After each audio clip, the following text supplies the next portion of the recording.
ये कहानी शुरू होती है दिल्ली के चांदनी चौक से, जहाँ शुक्ला परिवार पिछले 40 सालों से रह रहा था। शुक्ला परिवार में 4 लोग थे। प्रेमा शुक्ला, उनके पति महेश शुक्ला, बेटी निहारिका और बेटा मोहन। यूं तो गल्ले पर महेश और मोहन बैठते थे, पर बिजनेसमैन का माइंडसेट तो प्रेमा जी का था। घर के दोनों बच्चों की ही शादी की उम्र हो चुकी थी और प्रेमा जी अपनी बेटी के लिए लड़का और बेटे के लिए लड़की की तलाश में थी। एक सुबह, मम्मी गर्मा गर्म पूरियाँ उतार दो ना, कोमल आने वाली है, उसे पूरियाँ बहुत पसंद है। अच्छा कोमल आ रही है? हाँ, पूरियाँ क्या, साथ में दम आलू भी बना देती हूँ। उसे दम आलू और पूरियाँ बहुत पसंद है ना। Thank you mummy, you are great. जितना मैं आपको जानता हूँ प्रेमा जी, आप किसी के लिए इतनी मेहनत तो करेंगी नहीं। क्या खिचड़ी पक रही है आपके दिमाग में, हमें भी तो बताइए। आप कृपा करके अपने दिमाग के घोड़े को लगाम लगाइए, क्योंकि अगर खिचड़ी बनेगी तो आपको जरूर मिल जाएगी। इस घर में आज तक ऐसा क्या ही पका है जो आप तक नहीं पहुंचा। निहारिका और कोमल कॉलेज की फ्रेंड्स थी और इन दिनों दोनों की दोस्ती और भी गहरी होती दिख रही थी। कोमल आए दिन निहारिका के घर आया जाया करती थी, पर कोमल निहारिका के घर यूं ही नहीं आ रही थी। कोमल निहारिका के घर पहुंचते ही सबसे पहले उसे गुड न्यूज देती है। आज मैं तेरे यहाँ कुछ नहीं खाऊंगी, आज तुझे मेरे साथ चलना होगा, और आंटी अंकल जी आप सबको भी। जरूर बेटा, अगर कोई अच्छी बात है तो हम जरूर चलेंगे, पर बात क्या है वो तो बताओ। आंटी जी मेरी नौकरी लग गई है। इसे देख निहारिका और खुद को देख। एक ये है जो तेरी उम्र की होकर नौकरी ले रही है, और तू है जो दिन भर सोती रहती है। तो मैं नौकरी करके क्या करूंगी मम्मी? वैसे भी तो तुम मेरी शादी करवाने वाली हो। वो अलग बात है कि तुम्हें कोई लड़का नहीं मिल रहा। लड़का नहीं मिल रहा? अरे ऐसी क्या बात है, मैं लड़का ढूंढवा देती हूँ, अभी मिल जाएगा। वो मेरे खानदानी पंडित जी है ना, वो आए दिन मेरे घर आते रहते हैं। उन्हें भी एक अच्छे घर की लड़की की तलाश है, तो हम तुम्हारा बायोडेटा उन्हें दे देते हैं, ठीक है? उनके पास तो कई अच्छे घरों के लड़कों के बायोडेटा आते होंगे। फिर तो बेटा तुम्हारे परिवार वालों ने तुम्हारा भी बायोडेटा उन्हें दे दिया होगा। नहीं नहीं आंटी जी, मैंने तो पहले ही मना कर दिया था। मुझे ऐसे लड़के से शादी करनी है जिसे मैं पहले से जानती हूँ। लड़का अगर देखा सुना हुआ हो तो शादी के बाद प्रॉब्लम नहीं आती। देखा सुना हुआ तो है ही, बातें भी हो ही जाएगी। कुछ कहा क्या मम्मी आपने? अरे मैं क्या कहूंगी, तू जा और कमरे से तेरा बायोडेटा और कुंडली लेकर आ, और इसका जेरॉक्स करवा देना। हाँ, फिर कोमल को देते। बस निहारिका का अच्छे घर में रिश्ता हो जाए, फिर मेरी एक टेंशन कम हो जाएगी। उसके बाद बस बहू लाने की जिम्मेदारी मुझ पर रहेगी। निहारिका अपनी कुंडली और बायोडेटा का जेरॉक्स करवाकर कोमल को दे देती है और कोमल के साथ बाहर जाने के लिए तैयार हो जाती है। आंटी जी अंकल जी आप भी चलो ना, साथ में मजा आएगा। हाँ हाँ बेटा, क्यों नहीं। महेश की बात को बीच में काटते हुए प्रेमा उसके हाथ को दबाकर कहती है, अरे चुप रहिए ना आप क्या करेंगे जाकर बच्चों के बीच में? अरे नहीं नहीं बेटा, हम दोनों वहां आकर क्या करेंगे। एक काम कर, तू अपने साथ मोहन को ले जा। ए मोहन, जा जल्दी से तैयार हो जा। मम मैं जाकर क्या करूंगा इन दोनों के बीच में? अब तो ये लड़कियां क्या अकेली जाएंगी? गाड़ी से नहीं ले जा सकता ही ना है? इन्हें ले जाने में कौन सी आफत आ जाएगी तुझे? दोनों को अच्छे से घुमा फिरा देना, साथ में कोई लड़का रहेगा तो अच्छा है ना, और तू ही इन दोनों को वापस ले आएगा। तुझे नहीं घूमना तो तू बाहर गाड़ी में ही बैठे रहना, ठीक है? अपनी माँ की बात मानकर मोहन तैयार होकर दोनों के साथ जाने के लिए निकलने लगता है। आंटी जी वो मेरा पर्स आपके पीछे है। तेरे पर्स को मैंने यहाँ रखा है, पैसे देने की कोई जरूरत नहीं है बेटा। पार्टी भले तुम दो, पर पेमेंट तो मेरा मोहन ही करेगा। तो जब तक तू लौटती नहीं तेरा पर्स यहीं रहेगा। प्रेमा कोमल के साथ मोहन को भी बाहर घूमने के लिए भेज देती है।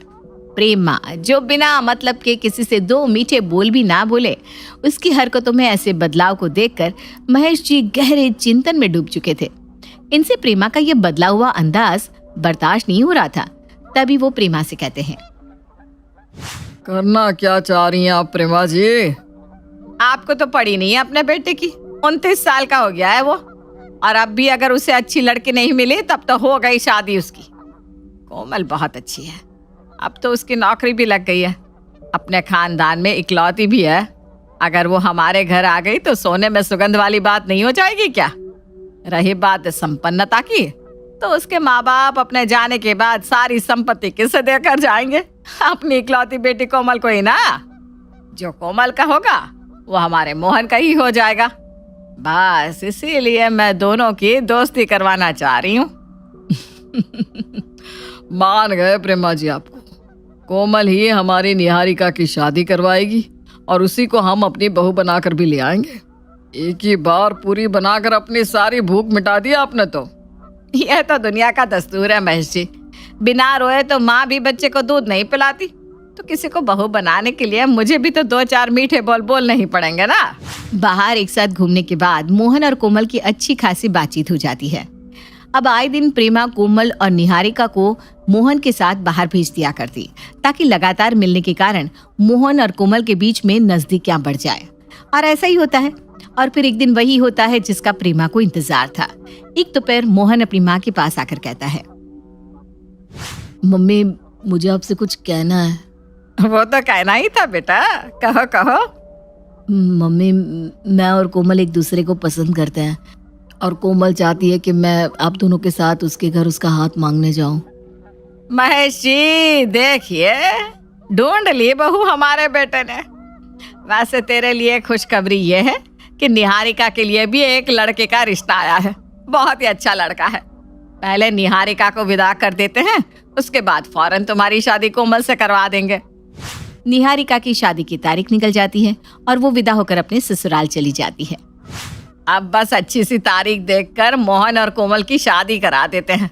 आज ही मैं पंडित जी को बुलाती हूँ और दोनों परिवार बैठकर इस मसले पर चर्चा कर लेंगे। प्रेम के कहने पर कोमल के माँ बाप पंडित जी के साथ प्रेमा के घर पहुँचते हैं। कुंडली मिलान तो दोनों बच्चों का पहले ही हो चुका था। बहुत ही सटीक और मिलनसार कुंडली है दोनों बच्चों की। सिया और राम की जोड़ी कहे तो गलत नहीं होगा। तो आज फिर सिया और राम के मिलन का इंतजाम भी कर दीजिए पंडित जी। शादी की एक अच्छी सी तारीख निकाल दीजिए। अगले महीने की 7 तारीख को बहुत ही अच्छा लगन है। बहुत ही अच्छा मुहूर्त है। उसी दिन दोनों की शादी हो जाए तो सोने पर सुहागा हो जाएगा। हमें कोई आपत्ति नहीं है पंडित जी। महेश जी और प्रेमा जी हमारी एक ही बेटी है। मैं एक बेटी का पिता होने के नाते आप लोगों के सामने हाथ जोड़कर विनती करता हूँ कि मेरी बेटी को हमेशा खुश रखिएगा। बड़े नाजों से पाला है हमने इसे। जरा से भी खरोच आ जाए इसे तो मेरा दिल सहम जाता है। विश्वास रखिए समधी जी, हम कोमल को अपनी बहू नहीं बेटी की तरह रखेंगे। और ठीक अगले महीने की 7 तारीख को कोमल और मोहन की शादी हो जाती है और बहू बनकर कोमल प्रेमा के घर आ जाती है। पग फेरे की रस्म के बाद कोमल अपने कमरे में जैसे ही जाती है, उसके पीछे पीछे प्रेमा भी वहाँ चली जाती है। मम्मी जी आपको कुछ चाहिए था क्या? कुछ ला दूं क्या? अरे नहीं नहीं बहू, कुछ लेने नहीं कुछ देने आई हूँ। तेरे एक पैर का पायल कहाँ है? अरे देख क्या रही है, तेरे पैरों में पायल नहीं मिलेगा क्योंकि वो मेरे हाथों में है। अरे ये कब गिर गया, मुझे पता ही नहीं चला मम्मी जी। वही ना बहू, तुझे इतने गहने पहनने की आदत नहीं है ना, तो गहनों को घुमा देगी। अपने मायके के सारे गहने लाकर मुझे दे दे, मैं अपने पास रख लेती हूँ और जब भी तुझे जरूरत होगी मुझसे मांग लेना बेझिझक। प्रेमा अपना शातिर दिमाग चलाकर कोमल के मायके के गहने उससे ले लेती है। अगली सुबह जब कोमल गहरी नींद में सो रही थी, प्रेमा उसके कमरे में जाकर उसे हिला हिलाकर उठाने लगती है। भागो भागो, भूकंप आया, भूकंप आया। अरे ये भूकंप नहीं है, मैं हूँ बहू। उठ जा, तेरे ऑफिस का टाइम हो गया है। शादी के दूसरे दिन ही कौन ऑफिस जाता है मम्मी? अरे तो घर पर रुककर ये करेगी क्या? रसोई तो मैं संभाल लेती हूँ। और तू भी क्या सो रहा है, जा गल्ला संभाल। प्रेमा कोमल को इसलिए ऑफिस भेजती थी क्योंकि कोमल की सैलरी भी तो उसे ही मिलने वाली थी। शादी के 1 महीने बाद महीने की पहली तारीख को प्रेमा हॉल में बैठकर एक रील चलाती है। जो भी बहुएं कमाती है महीने की पहली तारीख को अपनी सैलरी अपनी सास के हाथों में रख दे, इससे घर में एकता बनी रहेगी। ये सुनते ही बेचारी कोमल अपनी पूरी तनख्वाह अपनी सास के हाथों में रख देती है। अरे इसकी क्या जरूरत थी बहू, चल अब तूने दे ही दिया है तो रख लेती हूँ। वैसे बहू मैं क्या सोच रही थी कि किचन का मिक्सचर ग्राइंडर खराब हो गया है, एक मंगवा ले क्या? हाँ मम्मी जी मंगवा लेते ना, मैं अभी ऑनलाइन चेक करती हूँ। अरे नहीं नहीं बहू, तू समझी नहीं मैं क्या कह रही थी। जब हम तेरे मायके गए थे याद है, तब तेरी माँ ने तुझे क्या कहा था पीले वाले मिक्सचर ग्राइंडर में जूस मत निकालना बेटा, लाल वाले में निकालना। मतलब कि तेरे मायके में एक से ज्यादा मिक्सचर ग्राइंडर है तो अपने मायके से ही एक मंगवा ले, क्यों बेकार में खर्च करना है? मायके से मम्मी जी? हाँ, ये भी तेरा घर है, वो भी तेरा घर है। एक घर से दूसरे घर सामान आ ही जाएगा तो किसका क्या ही घट जाएगा। 2 दिन बाद रात को खाने के बाद जैसे ही मोहन सोफे पर बैठता है उसे सोफा चुभने लगता है। लो, इसने भी दम तोड़ दिया। लगता है इसका स्प्रिंग निकल आया है, वही चुभ रहा है। आप इस साइड बैठ जाइए ना पापा, मैं कल ही सोफा मंगवा लूंगा। अरे इनकी तो बड़ी इच्छा थी कि अपने बेटे के ससुराल में आए हुए सोफे पर बैठे, पर तेरे परिवार वालों से हमने शादी के वक्त 1 रुपया नहीं मांगा। और देख लो, तेरे परिवार वालों ने कुछ दिया भी नहीं। अब इतना तो वो कर ही सकते हैं ना बहू, कि अपने समधी जी को उनकी पसंद के सोफे पर बिठा दे। और वैसे भी ये कितने ही घंटे घर पर रहते हैं, पूरा दिन तो उनका दुकान में जाता है। सोफा तो तेरे ही काम आएगा ना, तो एक सोफा मंगवा ले अपने मायके से। अरे ये तो शुरुआत थी। अब प्रेमा को जिस भी चीज की जरूरत पड़ती वो सीधा कोमल से कहती, बहू मायके से मंगवा ले। शुरुआत में तो कोमल अपनी सास की सुनकर अपने मायके से कुछ न कुछ मंगवाती रहती। फिर धीरे धीरे उसे ये समझ में आने लगा कि उसकी सास ये सब लालच में आकर कर रही है, और इस लालच को अगर रोका नहीं गया तो ये तो और बढ़ती जाएगी। पर कोमल करती भी क्या, उसे समझ में नहीं आ रहा था कि वो किस तरह अपनी सास को समझाए, और इसलिए वो अपनी एकमात्र ननद कम सहेली को फोन लगाती है और उसे सारी बात बताती है। ये तो मम्मी ने हद ही कर दी यार। मुझे तो लगा था बस तुम्हारी और भैया की शादी करवाने तक मम्मी अपना बिजनेस माइंड चला रही है, पर मुझे क्या पता था शादी के बाद भी ये नहीं रुकेंगी। अब तू ही बता निहारिका, मैं रोज मम्मी पापा से कुछ न कुछ मांगती रहूंगी तो उन्हें कैसा लगेगा? मैंने कभी उनसे कुछ नहीं मांगा, जो दिया उन्होंने खुद दिया। मुझे कुछ समझ में नहीं आ रहा यार। तू चिंता मत कर, कल ही तेरी ननद यानी कि मैं वहाँ आती हूँ और पासा पलटती हूँ। और अपनी प्यारी भाभी की गुहार सुनकर निहारिका अपने मायके पहुंच जाती है और सीधे अपने घर आते ही अपनी माँ के गले ना लगकर वो घर के डाइनिंग टेबल को देखकर कहती है, मम्मी ये डाइनिंग टेबल अपने ससुराल ले जाऊं क्या मैं, प्लीज? हाँ हाँ बेटा, ले जा, तेरा ही घर है, तुझे कौन मना करेगा। अरे बहू जरा सुन, ये डाइनिंग टेबल तो निहारिका लेकर जा रही है, तो अपने मायके से एक डाइनिंग टेबल मंगवा ले। ठीक है मम्मी, मैं चलती हूँ, मुझे बहुत काम है। टाइम मिलता है तो मैं आती हूँ, वरना मैं कल आपको कॉल करूँगी। उसी रात निहारिका अपनी माँ को कॉल करती है। मम्मी मुझे ना वो तुम्हारे बेडरूम का बेड चाहिए, अभी के अभी। अरे बेटा, रात के 10 बजे कोई बात हुई है क्या? तेरे और दामाद जी में कोई अनबन हो गई है क्या? बता। ये सब मुझसे मत पूछो मम्मी, मुझे बस वो बेड दे दो। प्रेमा अपनी बेटी की बात सुनकर फौरन ही मोहन से अपने रूम का बेड उसके घर भिजवा देती है। अगली सुबह प्रेमा की आंख खुलती भी नहीं कि फिर उसका फोन बजता है। कौन बोल रहा है? अरे यार मम्मी उठ भी जाओ, हमारे घर जो वॉशिंग मशीन है ना, मुझे भिजवा दो ना प्लीज। अपनी बेटी के मांगने की हैट्रिक पूरी होते ही प्रेमा की नींद टूट जाती है। अरे ये क्या है, तू कुछ ना कुछ मांगी ही जा रही है, कोई बात है क्या? कहीं तू अपने ससुराल वालों से अलग होने का तो नहीं सोच रही? अरे नहीं मम्मी, वो क्या है ना, मेरी सास वो कुछ भी खरीदना नहीं चाहती, सोचती है कितने ही पैसे बचा ले, जो आएगा बहू के घर से ही आएगा। ये कोई बात हुई भला? हर बात में यही कहती रहती है, मायके से मंगवा ले, मायके से मंगवा ले। इसलिए ना मुझे आपको कॉल कर करके चीजें मंगवानी पड़ रही है। अरे ये तेरा मायका है, फर्नीचर का शोरूम नहीं है। जब देखो तेरी सास कुछ ना कुछ मंगवाती रहती है। आज तो मुझे उनसे बात करनी ही पड़ेगी, तो रुक जा, मैं अभी आती हूँ वहाँ। प्रेमा फौरन तैयार होकर अपनी बेटी के ससुराल पहुंचती है।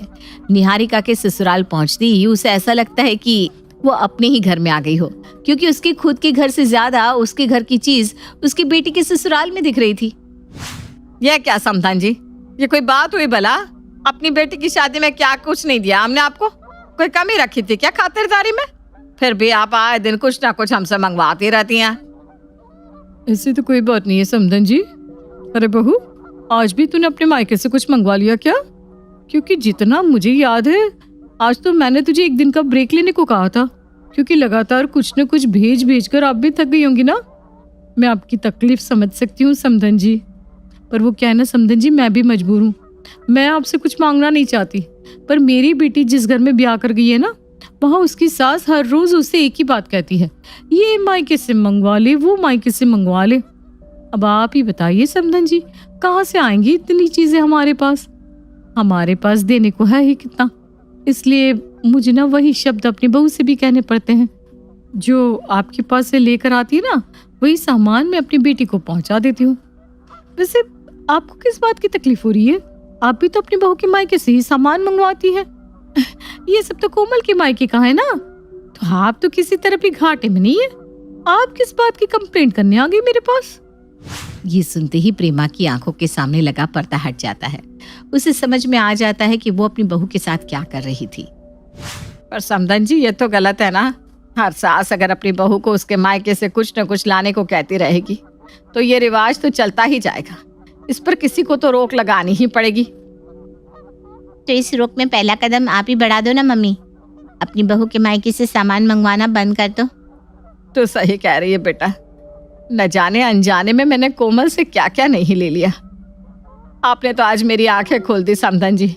मैं अभी अपने घर लौटकर अपनी बहू को उसके मायके से आई चीजें वापस लौटा देती हूँ। तो जाते जाते यहाँ पर आई हुई आपके घर की चीजें भी लेते जाइएगा समधन जी। अब आप इतना बड़ा कदम उठा रही है तो मैंने भी उठा लिया। सिस्टर देखो, मेरी बहू को लड़की हुई है और उसकी बहन को लड़का। ये बात बस आपको और मुझे ही पता है। मैं आपको मुंह मांगे पैसे देने के लिए तैयार हूँ। बस इस शांति का बेटा मेरी बहू की गोद में डाल दे तू। बहू की बेटी इस शांति की गोद में। अरे क्या फर्क पड़ जाएगा अगर वो शांति एक बेटी को पाल लेगी तो। मणि की रुपयों का लालच देने के कारण नर्स उसकी बातों में आ जाती है और किसी के भी जानने से पहले ही बच्चों की अदला बदली कर देती है। बच्चों की इस अदला बदली को विस्तार से समझने के लिए आपको मेरे साथ शुरू से ये कहानी देखनी होगी। सुप्रिया और शांति दोनों सगी बहनें थी। सुप्रिया बड़ी बहन थी और शांति छोटी। सुप्रिया को अपनी छोटी बहन शांति से इतना लगाव था कि उसने शांति का रिश्ता अपने चचेरे देवर लोकेश के साथ करवा दिया था। इस तरह शादी के बाद शांति भी अपनी बहन सुप्रिया के घर के नजदीक ही रहने लगी थी। दोनों बहनों में देवरानी जेठानी वाला कोई भी द्वेष नजर नहीं आता था। दोनों एक दूसरे के सुख दुख की साथी बनकर खुशी खुशी अपना जीवन बिता रही थी। कुछ ही दिनों में सुप्रिया ने अपने माँ बनने की खबर सुनाई तो पूरे घर में खुशियों की बहार आ गई। देख बहू, हमारे खानदान की परंपरा है कि घर में पहला बच्चा लड़का ही पैदा होता है। अब तू ही देख ले, तेरे ससुर भी घर में सबसे बड़े थे। उसके बाद मुझे पहली संतान के रूप में बेटा बंटी हुआ। अब तेरी बारी है बहू, तुझे भी बेटा ही मेरी गोद में डालना है। हाँ माँ जी, बेटा या बेटी किसी के हाथ में नहीं होता है। आप ऐसी बातें सोचकर अपना और मेरा मन खराब कर रही हैं। बस हमें तो खुले दिल से आने वाले बच्चे का स्वागत करना चाहिए। ऊपर वाला चाहे बेटा दे या बेटी, मुझे इस बात से कोई फर्क नहीं पड़ता। मैं तो बस यही चाहती हूँ कि बच्चा बिल्कुल सही सलामत हो। अरे शुभ शुभ बोल, तेरे तो मन में ही नहीं है बेटा जनने की। जब पेट में बच्चा हो तो लड़की के नहीं लड़के के बारे में सोचना चाहिए, तभी तो ऊपर वाला मुराद पूरी करता है। माँ जी, मैं भी तो किसी की बेटी ही हूँ ना, और आपने भी किसी की बेटी बनकर ही तो इस दुनिया में जन्म लिया था। तो क्या हम अशुभ हो गए? और अगर हमारी जगह बेटा पैदा हो जाता तो वो शुभ हो जाता हमारे माता पिता के लिए। बेटा और बेटी दोनों ही एक समान होते हैं। आप ऐसी बात आज के बाद मेरे सामने मत करिएगा। बड़ी बहन सुप्रिया की प्रेगनेंसी की खुशखबरी आए अभी 10 दिन ही बीते थे कि छोटी बहन शांति ने भी अपने माँ बनने की खुशखबरी सुना दी। अरे वाह, लगता है कि हम दोनों के घर एक साथ ही किलकारी गूंजने वाली है। मैं सच में बहुत खुश हूँ। मासी और माँ बनने का सौभाग्य भगवान मुझे एक साथ दे रहे हैं। जब से पता चला था कि सुप्रिया और शांति दोनों माँ बनने वाले हैं, उन दोनों का प्यार पहले से भी ज्यादा बढ़ गया था। वो दोनों अब एक दूसरे का हर संभव ख्याल रखती और ईश्वर से आने वाले बच्चों की सलामती की दुआएं मांगती। धीरे धीरे समय बीतने लगा। जहाँ सुप्रिया अपने सास ससुर और पति के साथ रहा करती थी, वहीं शांति के परिवार में बस उसका पति लोकेश ही था। किसी बड़े बुजुर्ग के ना होने के कारण सुप्रिया शांति का कुछ ज्यादा ही ख्याल रखती थी। देखते ही देखते 9 महीने का समय बीत जाता है। एक दिन पति बंटी के ऑफिस जाने के बाद सुप्रिया अपने कमरे में आराम कर रही थी कि उसे पेट में दर्द महसूस होने लगता है। मुझे बहुत दर्द हो रहा है। लगता है बच्चे के आने का समय आ गया है। मुझे माँ जी को बताना चाहिए, हमें अस्पताल जाना होगा। सुप्रिया अभी सोच ही रही थी कि अचानक उसका फोन बजता है। दीदी, मुझे बहुत दर्द हो रहा है। लोकेश भी घर पर नहीं है। मैं क्या करूं, कुछ समझ में नहीं आ रहा। शांति, तू घबरा मत, दर्द तो मुझे भी शुरू हो गया है। माँ जी बाबू जी है ना, हम दोनों को अस्पताल ले जाएंगे। तू बिल्कुल चिंता मत करना। तेरी दीदी है ना, हिम्मत रख। मणि सुप्रिया और शांति को अस्पताल लेकर जाती है। कुछ देर की तकलीफ के बाद सुप्रिया एक बेटी को जन्म देती है और शांति एक प्यारे से बेटे को। सुप्रिया और शांति दोनों अभी बेहोश थी कि तभी मणि उनके कमरे में आती है। सिस्टर देखो, मेरी बहू को लड़की हुई है और उसकी बहन शांति को लड़का। ये बात बस तुम्हें और मुझे ही पता है। मैं तुम्हें मुंह मांगे पैसे देने के लिए तैयार हूँ। बस इस शांति का बेटा मेरी बहू की गोद में डाल दे और मेरी बहू की बेटी इस शांति की गोद में। अरे क्या फर्क पड़ जाएगा अगर शांति एक बेटी पाल लेगी तो। लेकिन ये गलत है, मैं ऐसा नहीं कर सकती। मणि लगातार नर्स को पैसे का लालच देकर भ्रमित करती रहती है। अंत में रुपयों के लालच में नर्स मणि की बातों में आ ही जाती है और किसी के भी जानने से पहले ही बच्चों की अदला बदली कर देती है। ये राज तेरे और मेरे बीच में ही रहेगा। भूल जाना, इस अस्पताल में कभी तुम मुझसे मिली भी थी। देखो, मेरी नौकरी चली जाएगी अगर आपने इस बारे में किसी को भी बताया तो। आपके कहने से मैंने ये पाप कर तो दिया है, लेकिन भूल कर भी इसके बारे में कभी किसी से जिक्र मत करना। अगले दिन अस्पताल से छुट्टी मिलने पर मणि अपनी बहू सुप्रिया और पोते को लेकर अपने घर चली जाती है और शांति अपनी बेटी के साथ खुशी खुशी अपने घर पहुंच जाती है। आप हमेशा यही कहती थी ना माँ जी कि आपको पोता ही चाहिए। एक बार को तो मैं ये बात सोचकर टेंशन में ही आ गई थी कि अगर कल को मुझे बेटा ना होकर बेटी हो गई तो पता नहीं आप कैसे रिएक्ट करेंगी। पता नहीं मेरे बच्चे को दादा दादी का प्यार मिल भी पाएगा या नहीं। इस चिंता में न जाने कितनी रातें मैंने बेचैनी में करवट बदलते हुए बिताई। लेकिन जब मुन्ना के जन्म के बाद नर्स ने मुझे बताया ना कि बेटा हुआ है तो मेरे मन को इतनी तसल्ली मिली कि मैं आपको बता नहीं सकती। अब तो आप मुझसे खुश है ना माँ जी? आपके खानदान की परंपरा को मैंने भी बरकरार रखा है। अरे बहू, मैंने तो पहले ही कहा था, हमारे खानदान की परंपरा ऐसे ही थोड़ी ना टूट जाएगी। हमारे खानदान में छोरे ही जन्म लेते हैं। चल अब तो इन बातों को अपने मन से निकाल दे और मुन्ने की अच्छे से देखभाल कर। अच्छा, जरा शांति से एक बार मेरी बात तो करवा दे। वो भी तो अभी नई नई माँ बनी है और उसकी तो सास भी नहीं है। उसे अच्छा बुरा जो समझा सके। ठीक है माँ जी, मैं अभी आपकी बात शांति से करवा देती हूँ। गुड़िया ठीक तो है ना शांति? कोई परेशानी तो नहीं है? मौसी जी, गुड़िया ठीक है, लेकिन मुझे ऐसा लग रहा है जैसे उसका पेट नहीं भर पा रहा है। मुझे इतनी कमजोरी है जिस कारण शायद उसे ठीक से दूध भी नहीं मिल पा रहा। सुप्रिया बहू, गुड़िया को भरपेट दूध नहीं मिल पा रहा, जिसकी वजह से बेचारी नन्ही सी बच्ची दिन भर रोती रहती है। मैं ऐसा करती हूँ, देसी घी में मेवा डालकर लड्डू बना देती हूँ। तुम और शांति दोनों लड्डू खाओ। उससे माँ के शरीर में ताकत आती है और बच्चों को अच्छे से दूध भी मिल पाता है। मणि शांति और सुप्रिया के लिए ढेर सारे मेवा डालकर लड्डू बना देती है, जिसे खाकर दोनों की कमजोरी दूर होने लगती है। 2 दिन बाद माँ जी, शांति की गुड़िया को पीलिया हो गया है।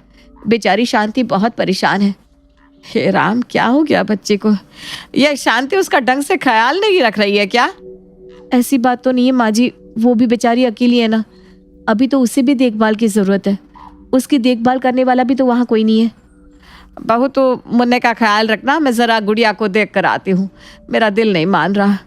ठीक है माँ जी, आप मिलाइए। जैसे ही मणि को अपनी पोती की तबीयत खराब होने की सूचना मिलती है, उसका दिल जोरों से धड़कने लगता है। हे राम जी, जल्दी से ठीक कर देना मेरी पोती को। ऐसा नहीं है कि मुझे उससे नफरत है। मैं तो बस ये चाहती हूँ कि वो जहाँ भी रहे अच्छे से रहे। उसका बुरा कभी नहीं चाहा मैंने। मणि तेज कदमों से शांति के यहाँ पहुँच जाती है। शांति, तू परेशान मत हो। हाँ, जल्दी ही ठीक हो जाएगी तेरी छोरी। तू ऐसा कर, तेरे यहाँ बच्चों की देखभाल करने वाला भी तो कोई नहीं है ना। चल, अब से मैं ही सुबह सुबह आकर गुड़िया को सुबह की धूप दिखा दिया करूंगी और इसके मालिश की जिम्मेदारी भी ना आपसे मेरी। आपका बहुत बहुत धन्यवाद मौसी जी। मणि अब रोज शांति के घर जाकर गुड़िया की देखभाल करती और उसे धूप दिखाकर उसकी तेल मालिश भी किया करती।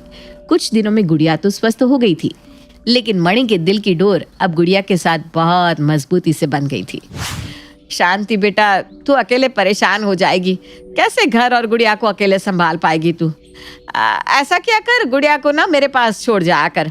मुन्ना के साथ साथ मैं गुड़िया का भी ख्याल रख लिया करूंगी और तब तक तो घर के काम निपटा लेना। ठीक है मौसी जी, मेरी गुड़िया बड़ी खुश नसीब है। जो उसे दादी के ना होने पर भी आपसे दादी से बढ़कर प्यार मिल रहा है। सच में आप कभी भी मुन्ना और गुड़िया में कोई भेदभाव नहीं करती। मणि ने पोते के मुंह में अपनी पोती को शांति की गोद में डाल तो जरूर दिया था, लेकिन कहते हैं ना, खून खून को पुकारता ही है। गुड़िया को जरा सी छींक भी आ जाती तो मणि देवी की रातों की नींद उचट जाती। गुड़िया की चिंता में उसे ना दिन को चैन था ना रात को आराम। उसके मन में हर समय यही लगा रहता कि पता नहीं शांति गुड़िया का अच्छे से ख्याल रख पा रही है या नहीं, कहीं उसकी गुड़िया को कोई तकलीफ तो नहीं। माँ जी को तो हमेशा से ही एक पोता चाहिए था, लेकिन पता नहीं क्यों पोता होने के बाद भी वो मुन्ना के साथ उतनी खुश नहीं रहती जितनी गुड़िया के साथ रहती है। कभी कभी तो मुझे ऐसा लगता है जैसे मुन्ना उनका पोता ही ना हो। अरे पता नहीं मैं ऐसा क्यों सोच रही हूँ, गुड़िया भी तो हमारी बच्ची ही है। सुप्रिया सास के व्यवहार को देखकर ऐसी बातें सोचती तो थी, लेकिन फिर अपने मन में आते नेगेटिव विचारों को झटक देती थी। सुप्रिया बहू देख, बच्चे 6 महीने के हो गए हैं। मैंने सोचा है गुड़िया और मुन्ना का अन्नप्राशन एक साथ कर देते हैं। आखिर दोनों ने एक साथ जन्म लिया था तो एक तरह से दोनों जुड़वाई हुए ना। ठीक है माँ जी, वैसे भी शांति के तो सास ससुर है ही नहीं, वो बेचारी अकेले में कहाँ कुछ ज्यादा कर पाएगी। ये देख, अन्नप्राशन के लिए मैं गुड़िया के लिए सोने की पायल और ये सोने के कंगन लेकर आई हूँ। और मुन्ना के लिए कुछ नहीं लाई माँ जी आप? अरे नहीं नहीं नहीं, ऐसी बात नहीं है। ये देख, मुन्ना के लिए ये सोने का ओम बनवाया है और चांदी के कड़े भी लाई हूँ। अन्नप्राशन के दिन उसे पहना देना। अपने पोते के लिए ये 1 ग्राम का ओम और शांति की बेटी के लिए सोने की पायल और सोने के कंगन। ये माँ जी को क्या हो गया है? मुझे तो कभी कभी माँ जी की हरकतें कुछ अजीब सी लगती है। अरे ऐसे कौन करता है कि अपने पोते को छोड़कर अपनी बहू की बहन के बच्चे पर प्यार लुटाए? कुछ खाने का सामान हो या बाजार से आने वाले खिलौने, मणि गुड़िया के लिए हमेशा मुन्ना से 2 गुना सामान लेकर आती। धीरे धीरे समय बीतता जा रहा था। गुड़िया भी दिन का ज्यादातर समय मणि की गोद में खेलते हुए बिता रही थी। 1 साल बाद, हाय, मेरे सीने में बहुत तेज दर्द हो रहा है। हाय राम जी, लग रहा है दर्द से मेरी जान ही निकल जाएगी।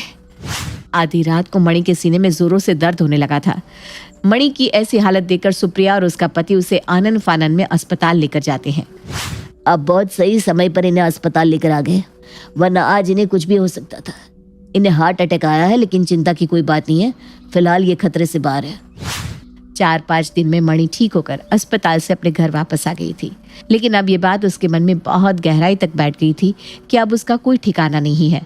किसी भी समय वो इस दुनिया को छोड़कर जा सकती है। बच्चों की अदला बदली करके मैंने बहुत बड़ा पाप किया है। इस अपराध बोझ से मुझे जीते जी मुक्ति नहीं मिल सकती, लेकिन मैं अपनी वसीयत बनाकर अपनी गलती को सुधारने की कोशिश तो कर ही सकती हूँ। अगले ही दिन मणि एक वकील के पास जाती है और उसे अपनी वसीयत बनाने के लिए कहती है।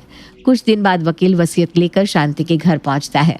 मैडम, आपकी बेटी गुड़िया के नाम एक वसीयत है। 18 साल के होने पर ये सारी प्रॉपर्टी उसके नाम हो जाएगी।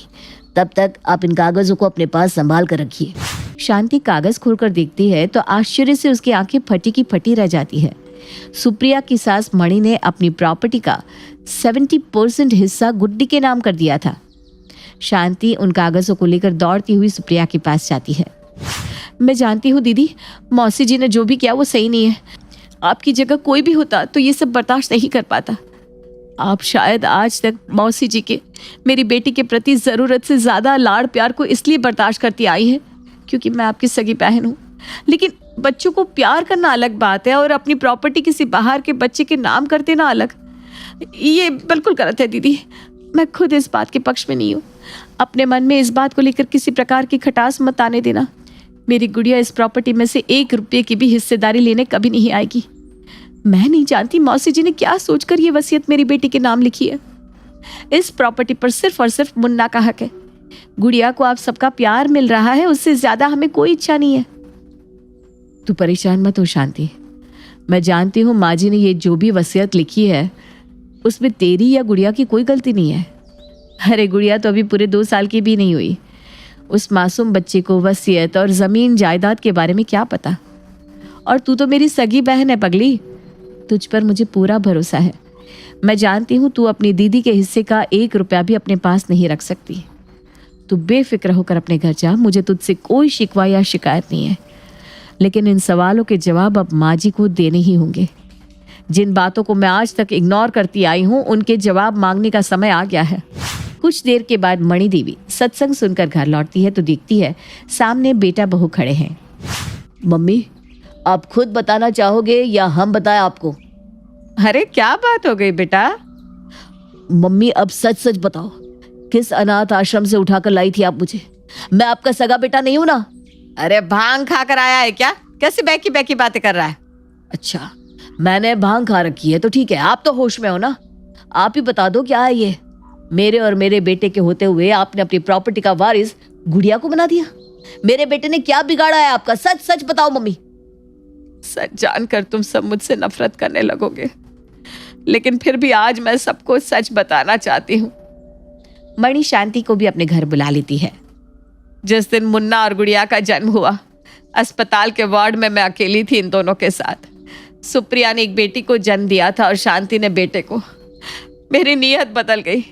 मैंने सोचा अगर मैं शांति का बेटा लेकर उसे अपनी बेटी दे दूं तो मेरी पोते की इच्छा भी पूरी हो जाएगी।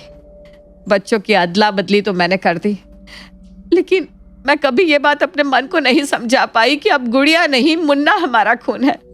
मेरी अंतरात्मा हमेशा गुड़िया को ही अपनी पोती मानती रही, इसीलिए मेरा उसके साथ लगाव बढ़ता गया और आखिर में मैंने अपना सब कुछ उसके नाम करने का निर्णय ले लिया। आपने एक नहीं दो माहों की ममता का मजाक बनाकर रख दिया माँ जी। अब तो मुझे ही समझ में नहीं आ रहा किसे अपनी औलाद कहूँ मैं, जिसे आज तक सीने से लगाकर पाल रही थी उसे, या जिसे अपने पेट से पैदा किया उसे। जो हो गया सो हो गया दीदी। आज से हम दोनों ही इन दोनों की माएँ हैं। अब इन दोनों की एक नहीं दो माँ है। खुश नसीब है हमारे बच्चे जो इन्हें दो परिवारों का प्यार मिलेगा।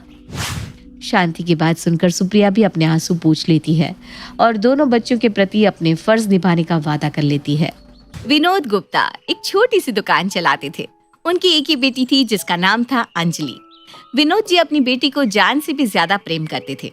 अपनी कमाई की पाई उन्होंने बेटी को अच्छी शिक्षा दिलवाने में खर्च करती थी। आज अंजलि को देखने के लिए एक लड़का आने वाला था, इसलिए विनोद और उनकी पत्नी शांति तैयारी में लगे हुए थे। कुछ देर बाद, भाई साहब, लड़की तो आपकी हमें बहुत पसंद है, लेकिन पहले कुछ लेन देन की बात तय हो जाए तो बात आगे बढ़ाए। देखिए भाई साहब, अगर आपकी कोई डिमांड है तो आप साफ साफ बता दो। हम भी ऐसे अंधेरे में रहकर रिश्ता नहीं करना चाहते। भाई साहब, वैसे तो हमारे तरुण को एक लंबी और गोरी लड़की की इच्छा थी, लेकिन कोई बात नहीं, हम अपने बेटे की पसंद के साथ भी समझौता करने को तैयार हैं। बस आप 10 लाख रुपए का इंतजाम करवा दीजिए। ऐसा मत समझिएगा कि ये रुपये हम अपने लिए मांग रहे हैं। नहीं, इन रुपयों से तो हम आपकी ही बिटिया के लिए गहने, कपड़े और बाकी तमाम चीज़ लेने वाले हैं। आप ये समझ लीजिए कि ये पैसा आप हमें नहीं, अपनी बेटी को दे रहे हैं। देखिए भाई साहब, पहली बात तो ये कि आपके बेटे ने सिर्फ ग्रेजुएशन की हुई है और मेरी बेटी MA B.Ed है, स्कूल में पढ़ा रही है। आपके बेटे से ज्यादा नहीं तो उसके बराबर तो कमा ही लेती है।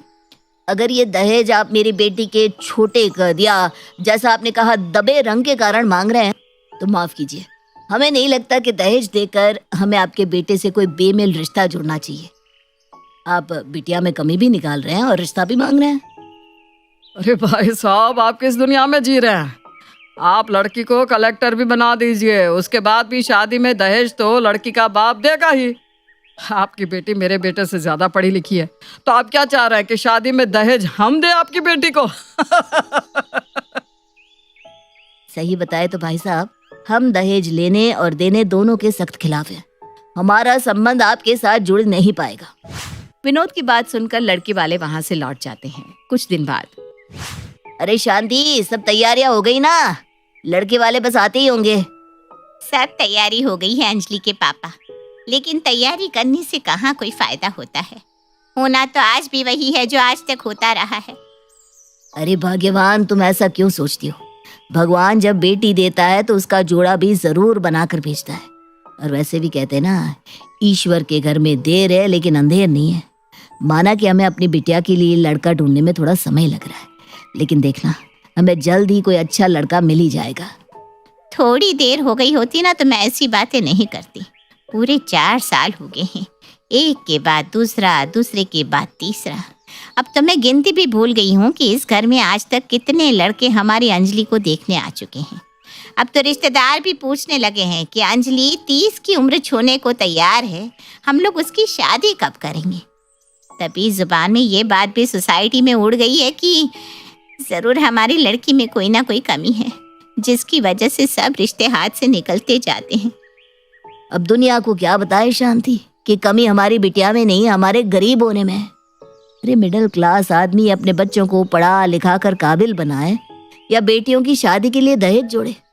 मैंने तो हमेशा यही सोचा कि बेटी की शिक्षा दीक्षा में कोई कमी ना आने पाए, इसलिए जो भी कमाया सब इनके ऊपर ही खर्च कर दिया। लेकिन सच्चाई आज भी वही है शांति कि जो बाप अच्छा दहेज नहीं दे सकता, उसकी बेटी के गुण भी फीके पड़ जाते हैं। हमारी बिटिया से कम पढ़े लड़के भी आकर दहेज की बड़ी बड़ी मांग रखते हैं। तुम फिक्र मत करो, आज ये रिश्ता होकर रहेगा, मैंने कुछ सोचा है। कुछ देर बाद लड़के वाले अंजलि को देखने आते हैं। कुछ देर की औपचारिक बातों के बाद लड़के वाले अपने घर को लौट जाते हैं। आपको अपने मन की बात बताऊं, ये लड़का शेखर मुझे अपनी अंजलि के लिए बहुत पसंद आया है। पढ़ा लिखा भी है और नौकरी भी अच्छी करता है। घर वाले भी शरीफ लग रहे थे। अब कोशिश करिए ना कि हमारी अंजलि की बात यहाँ किसी तरह पक्की हो जाए। तुमने तो मेरे मन की बात कह दी शांति, मुझे भी शेखर बहुत पसंद आया है। अगले दिन दोपहर के 2 बजे विनोद के दरवाजे पर दस्तक होती है। अरे भाई साहब आप यहाँ, मैं भी अभी आपको फोन मिलाने के बारे में सोच रहा था। भाई साहब, हमें ये रिश्ता मंजूर है। अब बस आप लोग शादी की तैयारी करिए। और हाँ, हम लोगों का विचार तो यही है कि जितनी जल्दी हो सके उतनी जल्दी आप अपनी बेटी को विदा करके हमारे यहाँ भेज दें। शेखर के पिता की बात सुनकर विनोद बाबू की खुशी का ठिकाना नहीं था। जी जी जी जी, जैसा आप कहें। जल्द ही शेखर और अंजलि की सगाई का मुहूर्त निकलता है और दोनों की सगाई हो जाती है।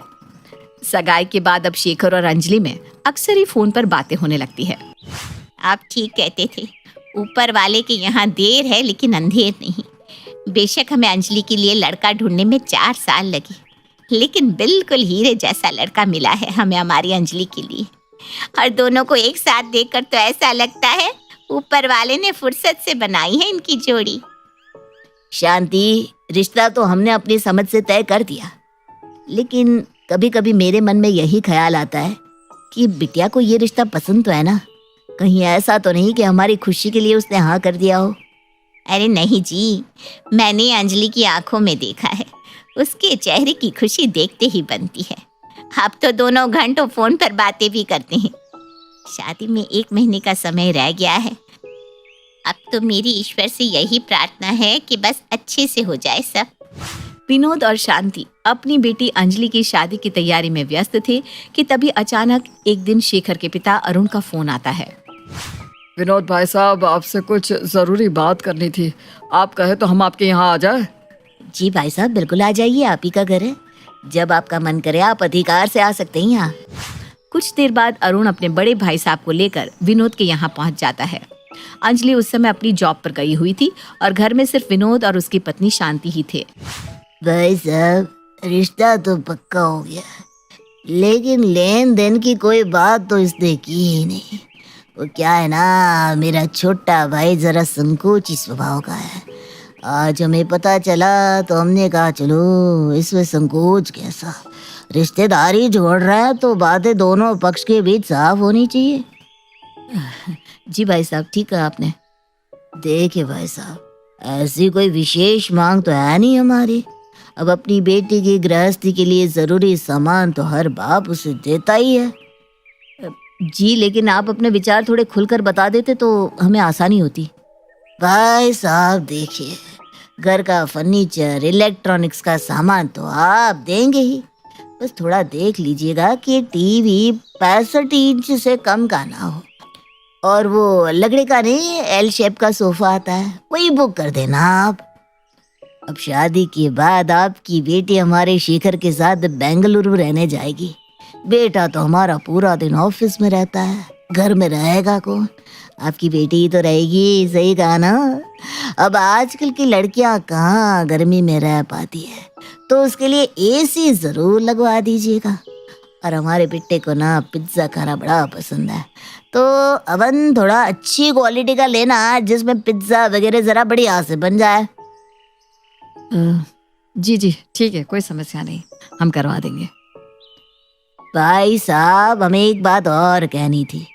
देखिए, हम चाहते हैं अपनी बहू को एक नई चमचमाती गाड़ी में ही अपने घर आते हुए देखे। देखिए, ख्वाहिश तो हर माँ बाप की होती है कि बेटे की शादी होगी, सारे अरमान पूरे करेंगे।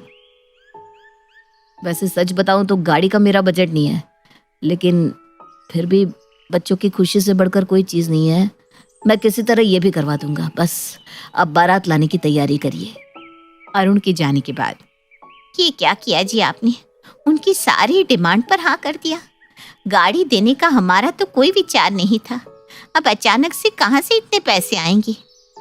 देखो भाग्यवान, अब से पहले जितने रिश्ते हाथ से निकले ना, वो भी इसी वजह से निकले क्योंकि हम दहेज देने के सक्षम नहीं थे।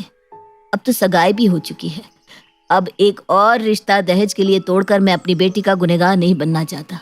अरे, सारे समाज के सामने तमाशा बन जाएगा मेरी बिटिया का। तुम चिंता मत करो, मैं किसी तरह इंतजाम कर लूंगा।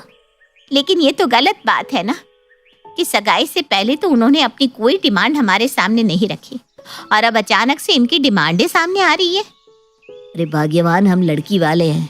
लड़के वालों की 10 गलत बातें बर्दाश्त करनी पड़ती है, तब जाकर बेटी का घर बसता है। अच्छा, अंजलि का स्कूल से लौटने का समय हो रहा है। तुम ये चिंता की लकीर अपने माथे से हटा दो और खुशी खुशी शादी की तैयारियों में लग जाओ। पैसे लेकर आने का काम मेरा है। 10 दिनों में शादी है। अपने दिमाग में बेकार की बातों को घर करने मत दो। और एक बात का खास ख्याल रखना, अंजलि के सामने ऐसी वैसी कोई बात ना होने पाए। तुम तो जानती हो हमारी बेटी कितने उसूलों वाली है। अगर उसे पता चला कि शेखर के पापा ने हमसे दहेज में गाड़ी और बाकी सामान मांगा है तो कहीं वो शादी से इनकार ना कर दे। शांति और विनोद अपनी तरफ से पूरी कोशिश कर रहे थे कि वे अंजलि के सामने इस तरह की कोई बात ना करें। इधर विनोद बाबू दहेज की रकम इकट्ठा करने के लिए अपनी एड़ियां घिस रहे थे। रात की 2 बज रहे हैं, आप अभी तक सोए नहीं? बाहर कितना ठंडा मौसम है और आप यहाँ आंगन में टहल रहे हैं। ऐसी चहलकदमी करने से आपकी परेशानियां सुलझने वाली नहीं है। चलिए अंदर चलिए। शांति, कुछ समझ में नहीं आ रहा। लाख कोशिश करने के बाद भी गाड़ी के लिए रुपए पूरे नहीं हो पा रहे। मेरे पास आपकी समस्या का हल है, बस आप वादा करिए इनकार नहीं करेंगे। बेटे की शादी की जिम्मेदारी सिर्फ पिता की नहीं होती, माँ की भी तो कुछ जिम्मेदारी होती है। आप यहीं बैठिए, मैं अभी आई। कुछ देर बाद शांति एक थैली में अपने गहने और कुछ रुपए लेकर वहां आती है। देखिए, मेरी तो अब इन गहनों को पहनने की उम्र नहीं रही। अगर ये गहने बिटिया के काम आ सके तो इससे अच्छी बात क्या होगी। और ये कुछ पैसे हैं जो मैंने सालों से घर खर्च से बचाकर इकट्ठे किए थे। 1.5 लाख होंगे और इन जेवर से भी 3-4 लाख रुपए तो आराम से मिल जाएंगे। क्या बात कर रही हो शांति? तुम्हें कुछ दे नहीं सकता तो कम से कम तुमसे तुम्हारे गहने छीनने का तो अधिकार नहीं है मुझे। मैं ये गहने नहीं ले सकता। बेकार की बातें मत करिए अंजलि, हम दोनों की जिम्मेदारी है। इस समय आप सिर्फ उसकी शादी के बारे में सोचिए, बाकी बातें भूल जाइए। विनोद पत्नी के गहने बेचकर गाड़ी बुक करने जा रहा था कि रास्ते में ही अरुण का फोन उसके पास आता है। भाई साहब, एक बड़ी जरूरी बात आपको बतानी थी। अब गाड़ी दे तो रहे हैं, लेकिन जिसे चलानी है, गाड़ी होनी तो उसी की पसंद की चाहिए ना। आपकी कोई विशेष पसंद है तो बता दीजिए, मैं गाड़ी बुक करवाने के लिए ही निकला था। ओ भाई साहब, लड़का हमारा ना थोड़ा शर्मिला है, इसलिए अपना मन की बात आपसे कह नहीं पाया। दरअसल उसे टाटा सफारी गाड़ी पसंद है, और हाँ, काले रंग की ही बुक कीजिएगा। कैसी बात कर रहे हैं भाई साहब? टाटा सफारी तो 16 लाख की गाड़ी है। मैं इतनी महंगी गाड़ी देने की हालत में नहीं हूँ। शादी में बस अब 6 दिन बाकी है। अब ऐसे अचानक इतना पैसा मैं कहाँ से लाऊंगा? हमारी आपसे सिर्फ 4 पहिया गाड़ी की बात हुई थी। किसी तरह मैंने 5 लाख रुपए का इंतजाम किया है। इससे बड़ी गाड़ी दे पाना फिलहाल मेरे बजट में बिल्कुल भी नहीं है। अरे भाई साहब, बच्चों की खुशी के लिए लोग क्या कुछ नहीं करते। बेटी के बाप अपना घर मकान तक गिरवी रख देते हैं, और आप अपने दामाद को उसकी पसंद की गाड़ी नहीं दिलवा सकते? अरे कौन सी मर्सिडीज मांग ली मेरे बेटे ने? टाटा की छोटी सी गाड़ी की डिमांड है। अब आप देख लीजिए, कहीं ऐसा ना हो कि एक छोटी सी बात के लिए बना बना रिश्ता बेखर जाए। सोचने के लिए भरपूर समय लीजिए और घर जाकर एक बार बहन जी से मधु की बात भी करवा दीजिए। अब जरा कपड़ों का लेन देन उन्हें समझा देंगी। समधी की बात सुनकर विनोद हक्का बक्का सा घर पहुंचता है। क्या हुआ जी, आप तो गाड़ी बुक करने गए थे ना? कुछ बात हो गई क्या? पैसे कम रह गए क्या? भाग्यवान, अगर तुम सुनोगी ना तो तुम्हारे भी पैरों के नीचे से जमीन निकल जाएगी। लड़के वालों ने 15 लाख की गाड़ी की डिमांड की है। मुझे समझ में नहीं आ रहा कहाँ से लाऊं इतने पैसे। तो आपको साफ साफ मना कर देना चाहिए था ना। रिश्ता जोड़ते समय उन लोगों ने देखा नहीं था कि हमारी हैसियत क्या है और क्या नहीं। मैंने साफ साफ उन्हें कह दिया कि हम इतना खर्च करने की स्थिति में नहीं है, तो उन्होंने सामने से रिश्ता तोड़ने की धमकी दे डाली। समझ में नहीं आ रहा भाग्यवान, शादी में बस 6 दिन बचे और लड़के वाले एक के बाद एक नई शर्त रखते ही जा रहे। हमारे लिए तो आगे कुआं और पीछे खाई वाली स्थिति हो गई है। पता नहीं क्या होगा मेरी बच्ची का। कितनी मुश्किल से तो यहाँ रिश्ता जुड़ा था और अब यहाँ भी। ये समय रोने पिटने का नहीं है। मैं पैसों का इंतजाम करने की कोशिश करता हूँ। और आप भाई साहब ने कहा था कि एक बार तुम मधु बहन जी से बात कर लो, उन्हें कुछ बताना था तुम्हें। शांति अपनी समधन मधु को फोन लगाती है। नमस्ते बहन जी, कैसी हैं आप? वो जरा ना आपको ये बताना था कि शादी में हमारे यहाँ 60 लोगों के कपड़े आएंगे। इसके अलावा हमारे पूरे परिवार के लिए तो आपने कपड़े और गहने पहले ही ले लिए होंगे, है ना? अच्छा, एक बात का और ख्याल रखिएगा बहन जी, शेखर मेरा इकलौता बेटा है। कपड़े ऐसे दीजिएगा कि कल को कोई आकर हमें ताने ना मारे। हाँ ठीक है बहन जी, हम इंतजाम करवाते हैं। फोन रखने के बाद देख रहे हैं आप, कितना सीधा साधा परिवार समझा था हमने। उस समय तो चट मंगनी और पट ब्याह की बातें कर रहे थे और अब हर गुजरते दिन के साथ उनकी डिमांड बढ़ती जा रही है। एक और नई डिमांड आ गई है उनकी तरफ से। कहती हैं 60 लोगों के कपड़े भिजवा दीजिए और कपड़े सबके बढ़िया होने चाहिए और अपने पूरे परिवार के लिए कपड़े और गहने अलग से मंगवाए हैं। लड़की वालों के हिसाब से शादी करने में तो हम बिक जाएंगे शांति। क्या करे, कुछ समझ में ही नहीं आ रहा। अगर यही बात इन्होंने 2 महीने पहले कही होती ना तो मुझे एक पल ना लगता रिश्ता तोड़ने में। लेकिन इन 2 महीनों में बिटिया का रिश्ता जुड़ गया है शेखर के साथ। उसके चेहरे की खुशी बताती है कि शेखर उसे पसंद है और वो मन ही मन उसे अपना चुकी है। अब इस मोड़ पर आकर शेखर के साथ रिश्ता तोड़ने जैसा पाप करना भी मुझे ठीक नहीं लग रहा। हमारे पास ले देकर अब ये मकान ही बचा है। आप इस मकान को बेचकर रुपये ले आइए। बेटी की शादी तो हमें करनी ही है। और बुढ़ापे में हम क्या सड़कों पर भीख मांगेंगे? कैसी बात करती हो तुम? हम कहीं किराए के मकान में रह लेंगे। आपकी दुकान तो है ही। हमारा क्या है, आज हम हैं कल नहीं। लेकिन बेटी का भविष्य तो सुधारना ही होगा ना। लेकिन इतनी जल्दी मकान का खरीदार भी नहीं मिलेगा। आप ना एक बार पड़ोस वाले गुप्ता जी से बात करके देखिए। वो कई बार इच्छा जता चुके हैं हमारे मकान को खरीदने की। शांति की बात सुनकर विनोद बाबू पड़ोस वाले गुप्ता जी के यहाँ पहुँचते हैं और सारी व्यथा विस्तार पूर्वक उन्हें सुनाने लगते हैं। गुप्ता जी और विनोद बाबू की बातें गुप्ता जी की बेटी परिधि भी सुन लेती है और गुस्से में अंजलि के पास जाती है। शादी के बाद लड़कियां बदल जाती है ऐसा मैंने सुना था अंजलि, लेकिन तू तो शादी से पहले ही बदल गई। तुझे अपने मम्मी पापा की तकलीफ दिखाई नहीं दे रही या तू देखना ही नहीं चाहती? ये सब क्या बोल रही है तू? साफ साफ बता। तेरे ससुराल वालों ने 15 लाख की गाड़ी, गहने और भी न जाने क्या क्या डिमांड रखी है तुम्हारी शादी के लिए, और इसी कारण तुम्हारे पापा अपना मकान मेरे पापा को बेच रहे हैं। क्या कह रही तू? मैं ये नहीं होने दूंगी। कुछ देर में शेखर अपने मम्मी पापा के साथ अंजलि के घर पहुंच जाता है। अंजलि, मैंने सोचा है कि शादी के बाद हम लोग हनीमून पर मालदीव चलेंगे। उसका लगभग 2 लाख का खर्च आएगा। अंकल, 50,000 तो मैं खर्च कर दूंगा, बस आप 1.5 लाख दे देना। अगर मालदीव जाने की औकात नहीं है तो किसने कहा है मालदीव ही जाओ? अरे जाकर जुहू चौपाटी पर भी तो समंदर देख सकती हो। ये क्या तरीका हुआ बात करने का? अभी के अभी माफी मांगो, नहीं तो हमें रिश्ता तोड़ने में एक पल नहीं लगेगा। अरे अरे बेटा, ये क्या बोल रहे हो तुम? अब तो पूरे 2 लाख आप ही देंगे, नहीं तो अभी के अभी हम लोग ये रिश्ता तोड़ रहे हैं। अबे भिखारी, तू क्या रिश्ता तोड़ेगा? रिश्ता मैं तोड़ती हूँ तुझसे। अगर मुझे पता होता ना कि शराफत का नकाब पहने लुटेरे हो तुम लोग, तो मैं 10 मिनट भी अपने घर में बैठने ना देती। गाड़ी में बैठने का शौक तब पालना जब खरीदने की औकात हो।